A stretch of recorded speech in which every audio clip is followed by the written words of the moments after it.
Alanera is a new mount coming within the War Within, and it's going to work very similar to Alani for the most part, but either way I'm going to be running through how you'll obtain this mount in the video.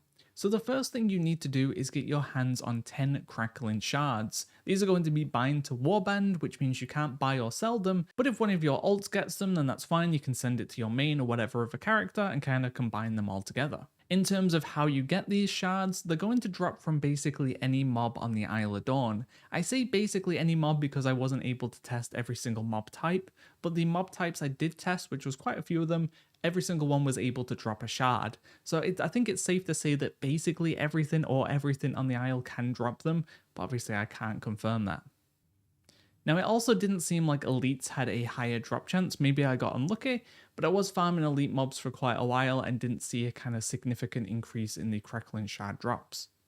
In terms of the drop chance itself, it is going to be extremely low. This is around a kind of 2,000 mob drop, so 1 in every 2,000 mob kills they could drop, and I was grinding for, I'd say, just under 30 hours to get the 10 shards I needed. And this was sped up a little bit as well because I made a twink character, a twink level 70 that had level 80 gear that it probably shouldn't have had. It was like 550 eye level. It was absolutely ripping through mobs. And in the period that I grinded this character from 70 to 75, took about 5 hours, it only saw 2 shards in that period. Now, in terms of where I was grinding, people will probably find a better spot, especially for like a 2x4 farm. But in terms of where I was solo grinding, first of all, the northeast of the Isle of Dorn, there's going to be a little island up here with Gerlocks on, and it was quite nice. You'd go to the main area, you'd pull all the mobs, you'd kill them down, you'd move to the section on the other side, you'd pull a smaller pull, but it was still a pretty good pull, especially for like a druid or something, easily pick these up with like Moonfire, and then you'd kill them all off, you'd head back to the main section, and that would be starting to respawn again. So I was never kind of without something to kill, and it didn't take very long like to get from one side to the other either, so it was quite nice. I was also double dipping by heading to the Cindermead Brewery area. There's going to be these elite bees, and killing these have a high chance of giving you sizzling cinder pollen, which collect 900 of those, and we can pick up a different mount. So it's worth doing that to kind of double dip if you want to collect all the mounts. Now these are quite difficult to solo, but there was kind of smaller elites called these drones, and a lot of the time you could kind of pull them away from their main pack on their own. So you'd pull these, you'd kill these, and these were a lot easier to deal with solo. The final area I was targeting was the Faithful of Carix, which is very nearby to both of these areas, and these were Nerubian mobs I was working towards for the Sizebarg mount, which if you're not familiar with that, I'll have a link to a guide in the description down below to get you started with that mount, but I was grinding these because I could double dip towards the shards and also work towards that mount as well. Now, once you finally get your 10 shards, which is going to be a very long time, you'll combine them together by clicking it, and that will make a Storm Vessle. So this is the item we need to be able to fight the rare, otherwise you won't be able to fight the rare.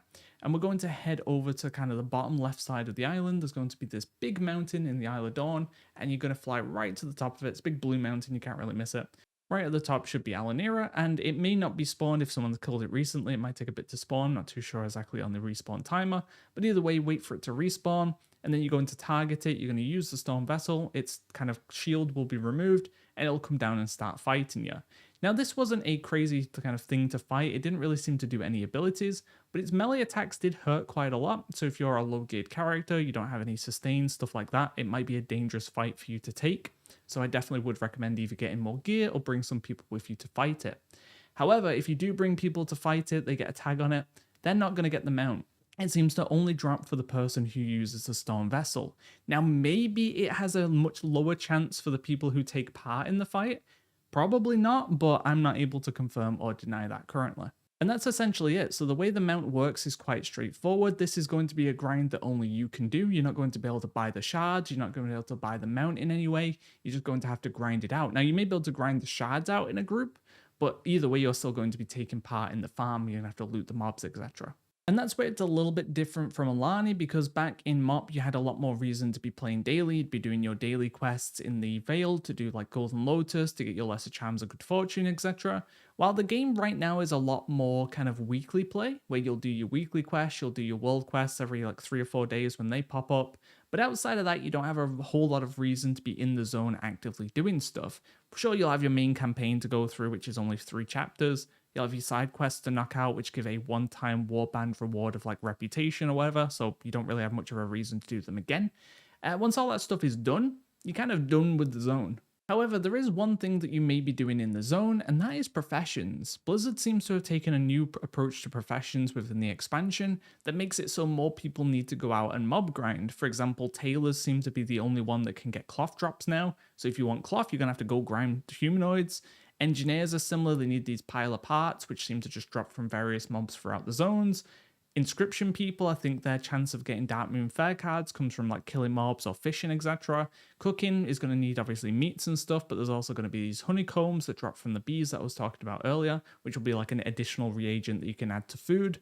So there's going to be a lot more reason to mob grind. So if you're someone who wants to mob grind, then I think you're going to be able to get your shards as you go along.